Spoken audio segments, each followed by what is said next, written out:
Hello friends, இந்த வீடியோவில் எதை பற்றி பார்க்க போகிறோன்னா செகண்ட் இயர் பிஎல்எல்பியில் இருக்கக்கூடிய லா ஆஃப் கான்ட்ராக்ட் 1ல் இருக்க இம்பார்ட்டன்ட் கொஸ்டின்ஸ் தான் வந்து பார்க்க போகிறோம். இந்த வீடியோ பார்க்குறதுக்கு முன்னாடி நீங்கள் இப்போ தான் நம்ம சேனலை ஃபஸ்ட் டைம் பார்க்குறீங்கன்னா மறக்காமல் சப்ஸ்கிரைப் பண்ணிங்க, ரொம்பவே ஹெல்ப்ஃபுல்லாக இருக்கும். இப்போ வாங்க வீடியோக்குள்ளே போகலாம். ஃபஸ்ட்டு கான்ட்ராக்ட் அப்படின்னா என்னான்னு வந்து படிக்கணும். அதான் வாட் இஸ் கான்ட்ராக்ட் அப்படின்றதுக்கு ஆன்சர் வந்து படிச்சுக்கோங்க. செக்ஷன் 2ல் வந்து சப் கிளாஸ் எதில் இருக்குதுன்னு பார்த்துக்குங்க. அதை வந்து ரொம்பவே இம்பார்ட்டன்ட். ஸோ எந்த கொஸ்டின் கேட்டாலும் கான்ட்ராக்ட் ரிலேட்டடாக கான்ட்ராக்ட்னா என்னன்னு தெரிஞ்சால் தான் வந்து எழுத முடியும். ஸோ வாட் இஸ் கான்ட்ராக்ட் அப்படின்றத படிச்சிடணும்.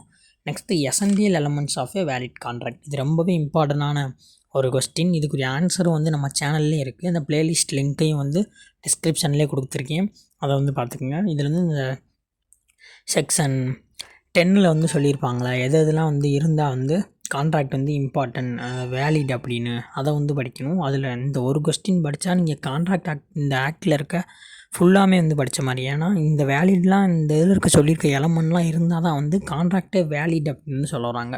அதாவது 2 பார்ட்டிஸ் இருக்கணும், ஆஃபர் அக்செப்டன்ஸ் இருக்கணும், இதெல்லாம் சொல்லியிருப்பாங்களா, அதெல்லாம் வந்து படிக்கணும். நெக்ஸ்ட்டு ஆஃபர் அண்ட் அக்செப்டன்ஸ் ரெண்டுமே வந்து டீட்டெயில்டாக ஃபுல்லாக வந்து படிக்கணும். ஆஃபர்னா என்ன, ரெவோகேஷன் ஆஃப் ஆஃபரும் படிக்கணும், கைண்ட்ஸ் ஆஃப் ஆஃபர், அப்புறம் டெர்மினேஷன் ஆஃப் ஆஃபர், அதே மாதிரி அக்செப்டன்ஸில் இருக்க அந்த கம்யூனிகேஷனோட மெத்தட்ஸ், இந்த மாதிரி ஃபுல்லாக வந்து படிக்கணும் இந்த ஆஃபர் அக்செப்டன்ஸையும். ஸோ இந்த ஃபஸ்ட்டு 4 கொஸ்டின்லேருந்தே 2 12 மார்க் வர்றதுக்கு வாய்ப்பு இருக்குது. ஸோ ரொம்ப இம்பார்ட்டன்ட். நெக்ஸ்ட்டு எதை வந்து படிக்கணும்னா டைப்ஸ் ஆஃப் கான்ட்ராக்ட். அதாவது கான்ட்ராக்ட்டுக்குன்னு சில டைப்ஸ் வந்து இருக்கும். இந்த யூனிலேட்ரல், பைலேட்ரல், இந்த மாதிரி நிறையா வந்து இருக்கும். இந்த டைப்ஸ் ஆஃப் கான்ட்ராக்ட் அப்படின்னு கொடுத்து வந்து தனியாகவே வந்து 12 மார்க்கில் வந்து கேட்குறதுக்கு சான்ஸ் இருக்குது. ஸோ இதையும் வந்து படிச்சுங்க. நெக்ஸ்ட் இம்பார்ட்டன்ட் கொஸ்டின் பார்த்தோம்னா டிஸ்சார்ஜ் ஆஃப் கான்ட்ராக்ட். இந்த டிஸ்சார்ஜ் ஆஃப் கான்ட்ராக்ட்டுக்கும் நம்ம பிளேலிஸ்ட்லேயே வந்து ஆன்சர் இருக்குது. அதை டீட்டெயில்டாக அந்த வீடியோ வந்து ஃபுல்லாக பார்த்தீங்கனாலே உங்களுக்கு போதும். ஏன்னா அந்த டிஸ்சார்ஜ் ஆஃப் கான்ட்ராக்டில் இருக்க ஏதாவது ஒரு மெத்தடை தூக்கி தனியாக 4 மார்க்லேயும் வந்து கேட்பாங்க. ஸோ எல்லா மெத்தடையும் வந்து படிச்சிருங்க. நான் கொடுத்துருக்கே வந்து இதுக்கு போதும். அந்த டிஸ்சார்ஜ் ஆஃப் கான்ட்ராக்டில் ஒரு வகையான டாக்டரின் ஆஃப் ஃப்ரஸ்ட்ரேஷன் அப்படின்றதுக்கு தனியாக 12 மார்க்லேயும் வந்து கேட்குறாங்க. இதையும் வந்து தனியாக படிச்சுங்க. இதுக்கு ஒரு கேஸில் வந்து இருக்கும், ராபின்சன் வர்சஸ் டேவிசன்னு. அந்த கேஸில் ரொம்ப இம்பார்ட்டன்ட், அதையும் வந்து படிச்சுங்க. Next remedies for breach of contract. அதாவது ப்ரீச் ஆஃப் கான்ட்ராக்ட் கூடிய ரெமிடிஸ் என்னென்னா அப்படின்னு 12 மார்க்கில் வந்து நிறையா டைம் கேட்பாங்க. அதில் வந்து பார்த்திங்கன்னா குவாண்டம் மீரூட் அப்படின்றதும் நிறையா டைம் வந்து கேட்பாங்க. அந்த குவாண்டம் மீரூட் அப்படின்றதுக்கும் ஆன்சர் வந்து நம்ம சேனல்லே இருக்குது. Next free consent. இந்த ஃப்ரீ கன்சென்ட்டில் இருக்குது என்னென்னா நான் கீழே கொடுத்துருக்கேன் பாருங்களேன். Coercion, undue influence, fraud, misrepresentation, mistake. இது எதை வந்து ஷார்ட் நோட்டாக படிக்கணும், எதை வந்து டீப்பாக ஃபுல்லாக படிக்கணும், அதுலேயே நான் ரோஸ் கலர் பேனால் வந்து கொடுத்துருக்கேன், அதை மட்டும் படிச்சுங்க. இதில் அந்த கோயர்ஷன், அன்டு இன்ஃப்ளூயன்ஸ் ரெண்டையும் வந்து சேர்த்து difference between coercion and undue influence அப்படின்னு கேட்பாங்க. ஸோ இதெல்லாம் இருந்தால் அது வந்து ஃப்ரீ கன்சென்ட் கிடையாது அப்படின்னு தான் சொல்கிறாங்க. ஸோ ஃப்ரீ கன்சென்ட்னா என்னன்னு வந்து படிச்சுக்கோங்க.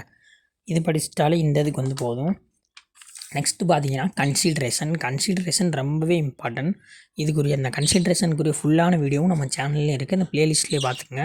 அவங்க கன்சிடரேஷனுக்குரிய எசென்ஷியல்ஸ் வந்து படிக்கணும். நெக்ஸ்ட்டு எக்ஸப்ஷன் வந்து படிக்கணும். செக்ஷன் 25ல் வந்து சொல்லியிருப்பாங்க கன்சிடரேஷனே இல்லைனாலும் கான்ட்ராக்ட் வந்து எங்கெங்கே வேலிட் அப்படின்னு, அந்த எக்ஸப்ஷன் வந்து படிச்சுங்க. Next stranger to consideration. இதை தனியாக வந்து ஸ்டேட்மெண்ட் கொஸ்டின் மாதிரி கொடுத்து வந்து கேட்பாங்க கன்சிடரேஷனில். நெக்ஸ்ட்டு ரூல் இன் பின்னல் கேஸ், அதாவது பின்னல் கேஸ் அப்படின்னு இருக்கும், அதில் இருக்க ரூலை வந்து அடிக்கடி வந்து கேட்பாங்க. நெக்ஸ்ட்டு டைப்ஸ் கன்சிடரேஷனில் இருக்கக்கூடிய டைப்ஸ் வந்து கேட்பாங்க. அது 3 டைப் இருக்குது, பாஸ்ட் எக்ஸிக்யூட்டர் அண்ட் எக்ஸிக்யூட்டரின்னு. இது வந்து நான் அந்த கன்சிடரேஷன் வீடியோவில் சொல்லியிருப்பேன், அதை வந்து ஃபுல்லாக பார்த்துங்க. ரொம்பவே இம்பார்ட்டன்ட் கன்சிடரேஷன் டாபிக். இது வந்து எப்படி ஒரு 4 மார்க் அளவுக்கு கூட வந்துடும், சில டைம் வந்து 12 மார்க்கே வரும். எனக்கு இது வந்து 12 மார்க்கில் தான் கேட்டாங்க. What is consideration and explain it exception அப்படின்னு கேட்டாங்க. நெக்ஸ்ட்டு கெப்பாசிட்டி ஆஃப் கான்ட்ராக்ட், அதாவது கம்பீட்டன்ட் டு கான்ட்ராக்ட் அப்படின்னு சொல்லுவாங்க. இதில் வந்து மைனரோட கெப்பாசிட்டி என்ன, கான்ட்ராக்ட்லேருந்து என்ட்ரு ஆக முடியுமா முடியாதா அப்படின்றது வந்து இருக்கும். இது இந்த மொஹாரி பைபி கேஸில் வந்து சொல்லியிருப்பாங்க. ஸோ இது வந்து டீப்பாக படிக்கணும். நெக்ஸ்ட்டு அன்சவுண்ட்னஸ் மைண்டோட பர்சனோட கம்பிட்டன்சி வந்து படிக்கணும். அவங்க வந்து கான்ட்ராக்டில் என்ட்ரு ஆக முடியுமா முடியாதுன்னு. ஸோ அந்த மைனர் அப்படின்றது இதில் ரொம்பவே வந்து இம்பார்ட்டன்ட். நெக்ஸ்ட்டு வாய்ட் அக்ரிமெண்ட், அதாவது எந்தெந்த கான்ட்ராக்ட்லாம் வந்து வாய்ட் செல்லாது அப்படின்னு வந்து சொல்கிறாங்க. அது 3 இது வந்து இதில் படித்தா போதும். Agreement in restraint trade section 27 படிக்கணும். அதில் ப்ளூ பென்சில் ரூல் அப்படின்னு ஒன்று வந்து இருக்கும், அதை தனியாக கொடுத்து 4 மார்க்லேருந்து கேட்பாங்க. நெக்ஸ்ட்டு வேஜரிங் அக்ரிமெண்ட், அதாவது செக்ஷன் 30லேருந்து இருக்கும். அதாவது இந்த ரேஸ் இதுக்கெலாம் வந்து பெட் கட்டுவாங்களா, அதை பற்றி பேசுவாங்க. அப்படி பெட் கட்டினா வந்து அது செல்லுமா செல்லாதான்றதை பற்றி பேசியிருப்பாங்க. Next agreement in restraint of மேரேஜை ரெஸ்ட்ரெயின் பண்ண மாதிரி இருக்க அக்ரிமெண்ட்டோட வேலிடிட்டியை பற்றி பேசியிருப்பாங்க. அந்த செக்ஷன் 26 வந்து சொல்கிறாங்க. இதுதான் வாய்ட் அக்ரிமெண்ட்ஸ். இது 3லேருந்து ஏதாவது ஒன்று கண்டிப்பாக வர வாய்ப்பு இருக்குது. Next specific performance of contract, அதாவது நம்ம இந்த கான்ட்ராக்ட் ஒன்றில் கான்ட்ராக்ட் ஆக்ட் மட்டும் படிக்க போகிறதில்ல, ஸ்பெசிஃபிக் லீஃப் ஆக்டையும் வந்து படிப்போம். ஸோ அதில் ஸ்பெசிஃபிக் பெர்ஃபார்மன்ஸ் ஆஃப் கான்ட்ராக்ட் வந்து ரொம்பவே வந்து இம்பார்ட்டன்ட்.